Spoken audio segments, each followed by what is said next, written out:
今天的第一位开讲嘉宾非常的重量级，他曾因发现细胞中单离子通道的功能，获得了1991年的诺贝尔生理学或医学奖。他就是知名的生物物理学家厄温内尔教授。2019年，厄温内尔教授在中国科学院深圳先进技术研究院设立了深圳内尔神经可塑性诺奖实验室，在药物成瘾、学习记忆、疼痛等多方面展开工作。今天，他将通过远程视频的形式为我们带来一场精彩的演讲。接下来，让我们掌声有请厄温内尔教授。Dear listeners and friends in China, let me try on this New Year's Eve to convey to you a few thoughts on the miraculous signals in our brain. My hope is that I can create some kind of enthusiasm about this fascinating organism, just as I was taken already as a high school student when I first heard about electricity in our body, and which led me on a 50 years journey of research into the secrets of neuroscience. So to do so, let me try to share my screen.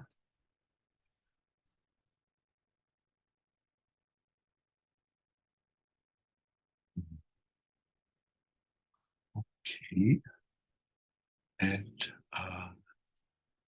yes, so you can see now my title page, which is on brain signals. Of course, this can be not a full story about brain signals, but just about my personal view on some of things which I consider important.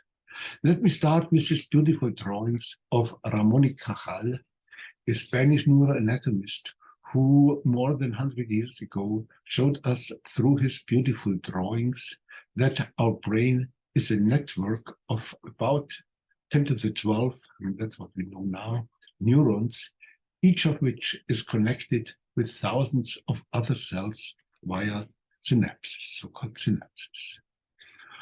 Each neuron, as shown here in the right now in a kind of graphic illustration, receives inputs at its dendrites from thousands of other neurons. These signals are integrated, added up. They can be positive or negative. And whenever a certain threshold is surpassed as the sum of all these signals, then a new impulse is generated, which travels along the axons to the nerve endings where it makes contact with other cells. A few words about comparing computer and the brain.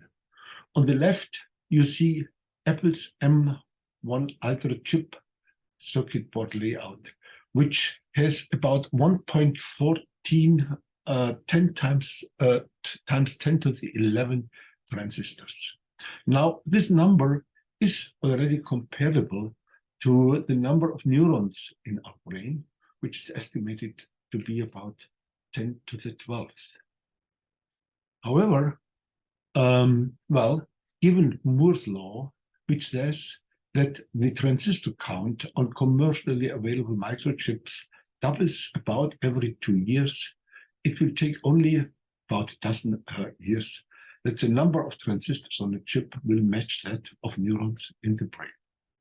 Nevertheless, however, major differences of information processing remain, for some of which the computer outperforms the brain, in other ones where it lags behind. Here listed is the clock frequency in a PC, which is typically in the gigahertz range. The neuron can fire potentials at 1 kilohertz, though that's a factor of 1 million in favor of the PC. However, the PC is basically a linear machine processing data sequentially, step by step. Of course, you can also implement in the computer parallel processing, but basically it's a linear machine.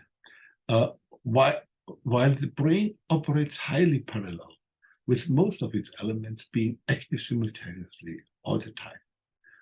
So that again is about a factor of more than 1,000 in favor of the brain. last point I want to make in this comparison, which conceded is very just very approximate. The computer works with a stereotyped signal, namely TTL logic. Signal can be either 0 or 5 volts. The brain, on the other hand, signals in a very flexible way and in a modulated way. This will be one of the main topics later on during my talks. And this is a great advantage for signal processing that the brain has. After all, the brain does jobs at very low consumption of energy, about 20 watts, whereas large computers do similar jobs at the cost of tens of kilowatt of energy, or even much higher for the big brain mainframe computers. So let's go back to this comparison. Here on the left, I have just pasted in the basics of TTL logic, namely what I mentioned already, that the signal in these transistors can be either 0 or 5 volt, and these levels are fixed, either 0 or 5 volts.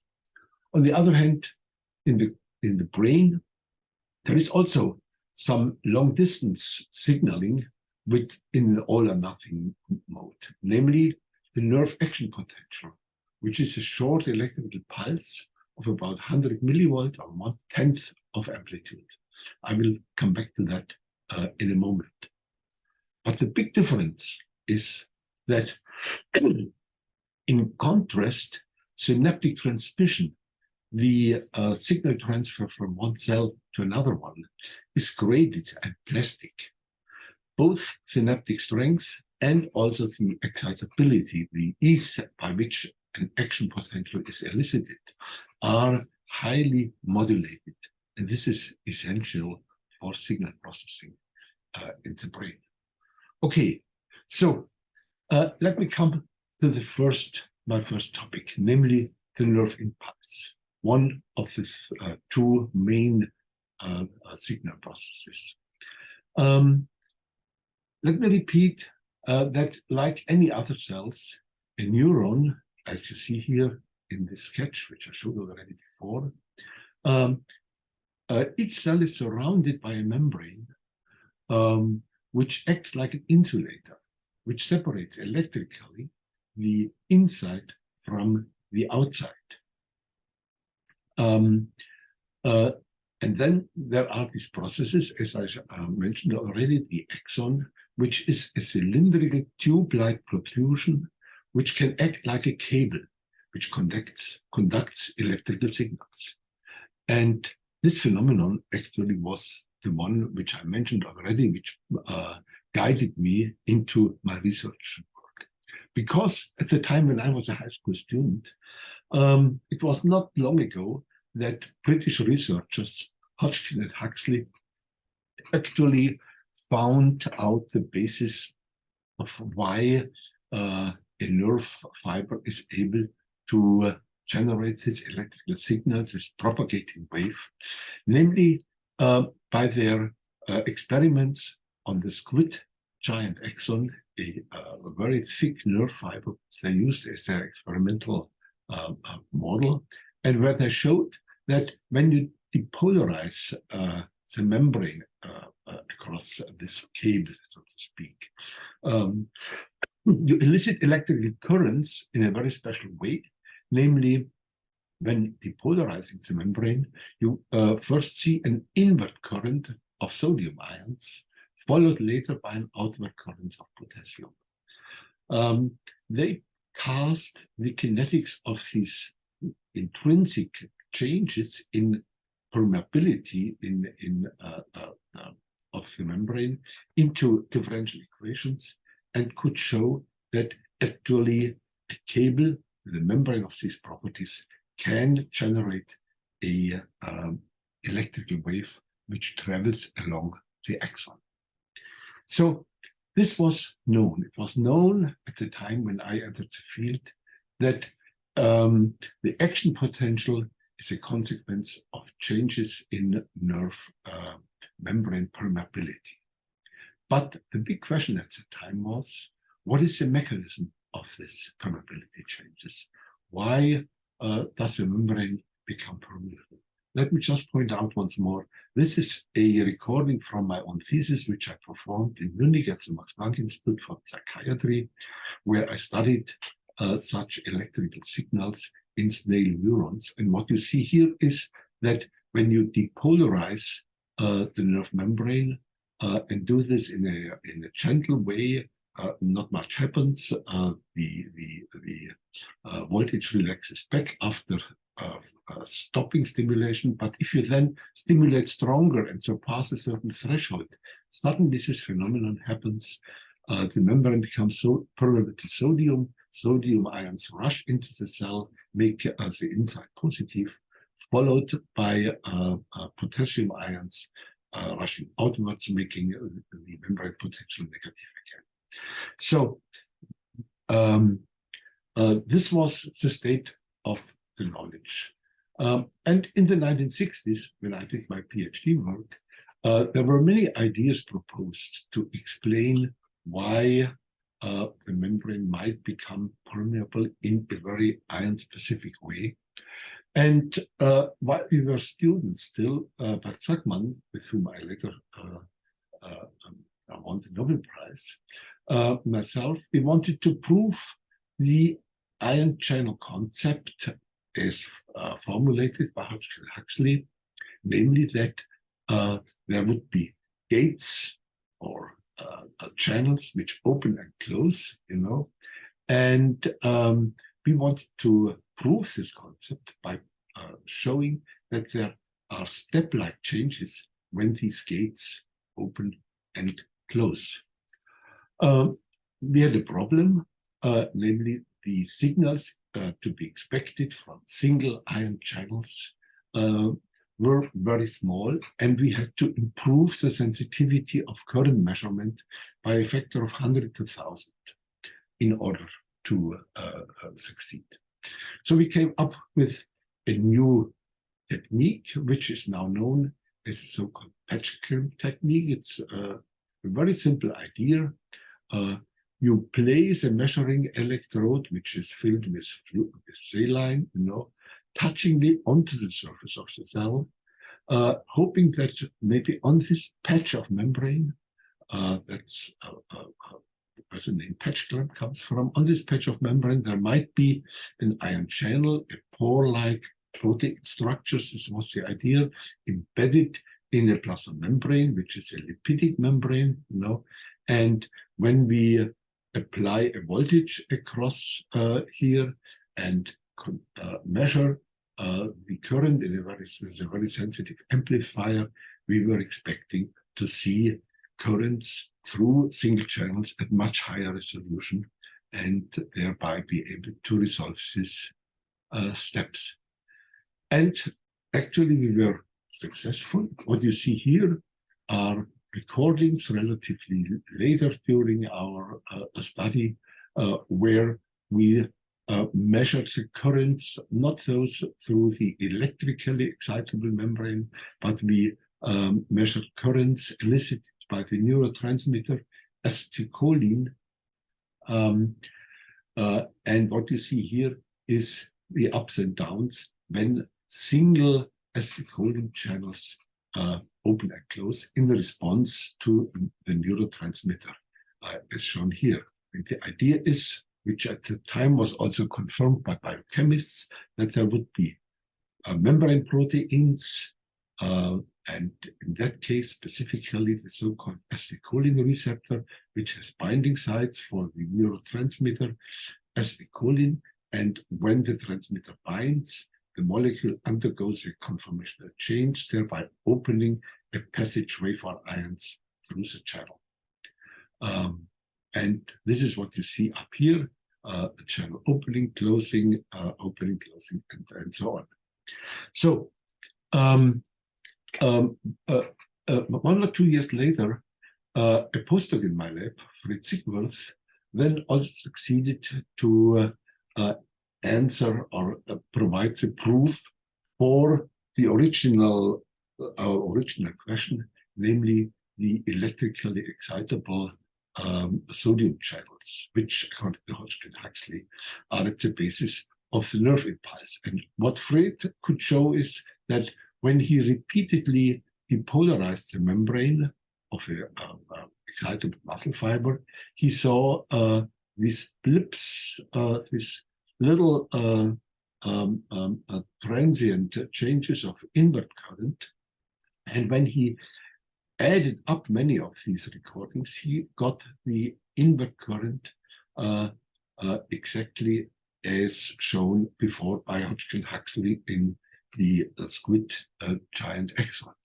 And with these two measurements, it was proven that both electrical and chemical excitability is mediated by discretely switching ion channels. And I mean, what this actually meant is that for the first time, the functioning of a single biological macromolecules could be observed in real time in the form of these stochastically occurring channel openings. Okay, so that brings me to my second topics. The main other signal next to action potentials, nerve impulse, propagating signals over long distance, is synaptic transmission, namely the transfer of signals from one nerve cells to the other, to the next. So what you see here is a recording done by two of my German colleagues in Leipzig, who recorded in the cerebellum, in brain slices of the cerebellum, from so-called Purkinje cells, which are responsible for generating the commands for muscle movement. And what they did here is they had two of such cells, neighboring cells, one in contact with a measuring pipette, which contained a red dye, so that this cell was filled with red dye. Another cell next door connected to a pipette with a green dye. And you can see that here the axon of this first cell turns around and makes numerous contacts with structures of the other cell. This is shown here in a little bit larger detail, where you can see the red nerve endings, making contact with the postsynaptic cell. Simultaneously, they could record currents, and if they stimulated the presynaptic cell to generate an action potential in the presynaptic cell, they could measure in the postsynaptic cell inward currents, which is typical for this type of synapse. And you can see already that the signal is highly variable from trial to trial. When you repetitively activate the synapse, you have a large variety of signal responses, which is an intrinsic property, the first example of the fact that the neuronal signals, this kind of neuronal signals, is not all or nothing, like in the computer, TTL logic, but has a high degree of stochastic nature. So let me just summarize the basics of synaptic transmission. When a nerve impulse arrives at the nerve ending, there is first an influx of calcium ions. The depolarization opens calcium permeable channels. There is an influx of calcium ion. Calcium ions cause the fusion of vesicles which are inside the nerve endings, and these vesicles contain the neurotransmitter, whatever it is, be it glutamate or be acetylcholine or gamma aminobutyrol. And this contents, the neurotransmitters, is released into the synaptic cleft. Let me go on here. And diffuses to the postsynaptic membrane, where it again opens ion channels. So you have a complex process of an electrical signal being converted to a chemical signal and back converted into an electrical signal. And all of that happens in a millisecond or even shorter. So this brings me to the third topic, namely to the main feature of synaptic transmission, namely synaptic plasticity. So neuroscientists use this term to describe the observation that synaptic strength changes constantly during repetitive stimulation, depending on the use of the synapse.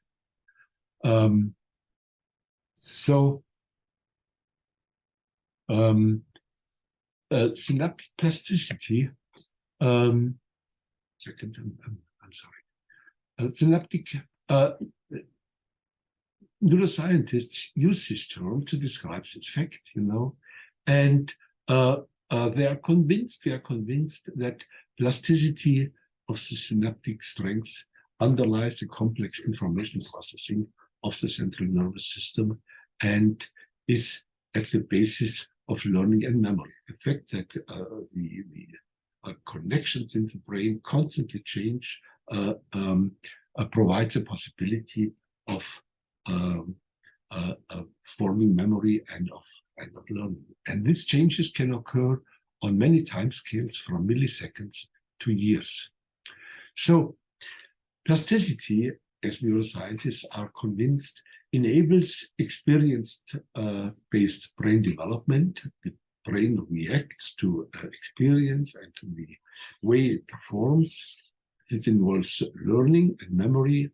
This involves responses also to brain injury and also the regulation of attention and motivation. So by modulating the connectivity, we can focus our attention within seconds on certain things. So we can also feel reward and feel motivated to do good things and not bad things, and so on.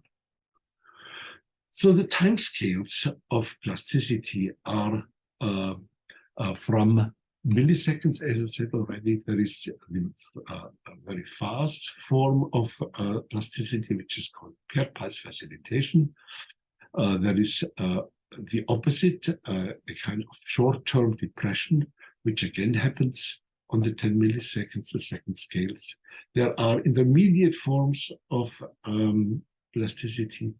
And of course, there are also the long-term plasticity, which lasts from minutes to days and maybe lifelong. Okay, just one historical slide.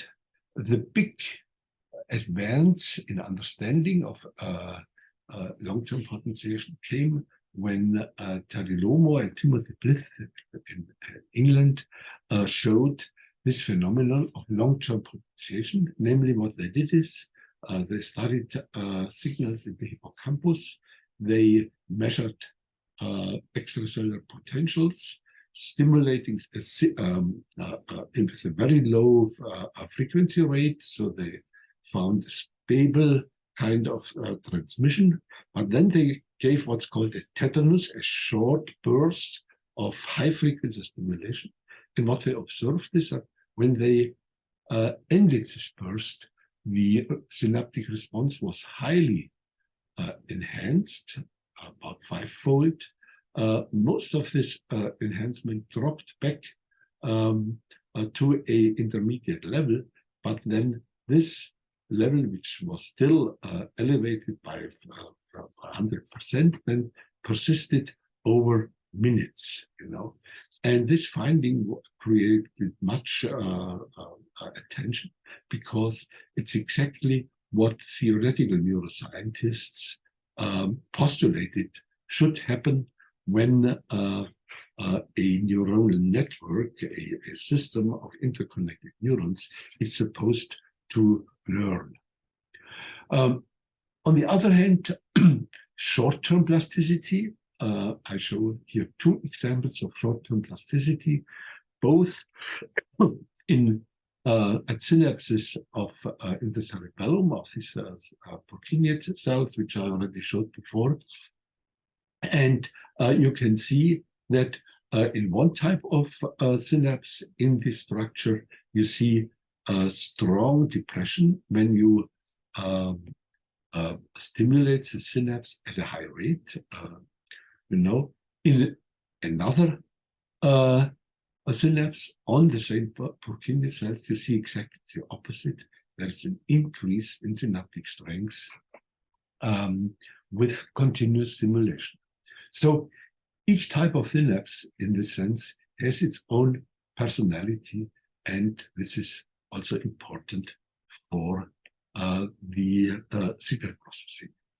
Just a few examples of what short-term depression might be good for, or what kind of features can be created in neuronal networks when synapses are conferred with this property of depression, namely a network can show adaptation, can perform gain control, rhythm generation, filtering, sound localization. Also, working memory can be created in networks of depressing neurons. So it's more the basic signal processing tasks which short-term plasticity performs as compared to memory and learning, what's on the side of the long-term plasticity. Okay, so this brings me then to neuromodulation, one of the important features by which some of this short-term and long-term plasticity is created molecularly. So neuromodulation is a term for the action of some transmitters, either by cholinergic or by dopamine or by serotonin, which are released from terminals of neurons and which do not act, as I explained before, one-to-one signal transfer from a presynaptic to a postsynaptic site, but they these transmitters are released and project diffusely into wide regions of the brain. So not one-to-one signal, but transmitters or agents which influence the transmission or the signaling in a larger area. So as I said before, they do not cause these brisk responses, but modulate the release of other transmitters and thereby regulate brain states and convey signals for motivation and reward. I should mention already that addictive drugs, which mimic the influence of these signals, in particular dopaminergic signals, which are considered to be reward signals, they perturb a finely balanced system and lead to disorders such as addiction and depression. That's more or less a summary of the biochemistry of modulation, of signal modulation, namely hormones and transmitters, as listed here, activate membrane-bound receptors, so-called G protein-coupled receptors, which then, through G proteins and some enzymes, generate second messengers, such as cyclic AMP, inositol triphosphate, diacylglycerol. In particular, they influence the gating of voltage-gated calcium channels, which has a strong influence on synaptic transmission. And there are neurotransmitters which activate phospholipase C, generating the second messenger diacylglycerol, which then is of particular interest for us when we study neurotransmitter release, namely diacylglycerol acts on MUNC13, a so-called priming protein, which prepares vesicles, synaptic vesicles, to be released. So this is this general flow of signals, hormones, and transmitters activate receptors, a generation of second messengers, and finally the influence of proteins which are involved in neurotransmitter release and also neuronal excitability. So just one slide about the action of here phosphoester, a substance which mimics the endogenous second messenger diacylglycerol. And you can see here a recording with a train of stimuli before application of this substance, and after application of the substance, we have a 3 to 5-fold increase in synaptic strength, and we have a straight depression, whereas before application of diacylglycerol, we have a sequence of facilitation and depression. So this then is just one example of how second messengers can modulate synaptic strengths. So let me come to a kind of summary. What have we learned during all these 15 years? What do we need to learn in addition? And this first slide addresses the signal processing in general and circuits. And we can state that we understand the function of many specialized circuits, but a full understanding of brain function, I think, is far away. Computational neuroscientists are able to solve many problems of artificial intelligence remarkably well by simulating in the computer the very basic structural elements of neuronal networks, a layered structure of neurons connected in a both divergent and convergent form, and obeying certain learning rules while networks are being trained. So some of these artificial intelligence applications are really superior to human performance, but in general, we must say that compared to the brain, artificial intelligence finds solutions at a very high cost of energy. Finally, new technologies like optogenetics and novel techniques of light and electron microscopy provide unprecedented detailed structural information on circuits. But this still lacks the whole dimension of biochemical and modulatory influence on synaptic transmission and excitability, as I just pointed out. So, what did we learn with respect to neurology, psychiatry? Again, we can say that technology, for instance, in the area of brain-computer interface, has made big progress towards artificial limbs and other prostheses, but information transfer from brain to machine is still rather limited. So a lot more work has to be done. Regarding diseases, I would like to make a distinction between neurological diseases, which we understand, many of these, as a consequence of premature death of neurons, degeneration of neurons. We also know many factors which prevent or induce cell death, but a cure or therapy to prevent such neurodegenerative diseases has not yet emerged and still requires lots of work. I mentioned already addiction, together with some other psychiatric diseases, are recognized as a dysregulation of the mesolimbic reward system in terms of its modulation by hormones and neurotransmitters.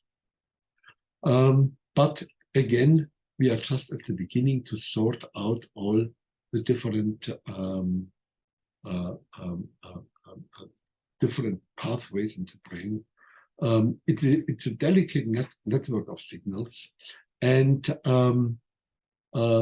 this brings me back to the problem of neuronal plasticity, which actually is the research topic in my laboratory at CAS in Shenzhen.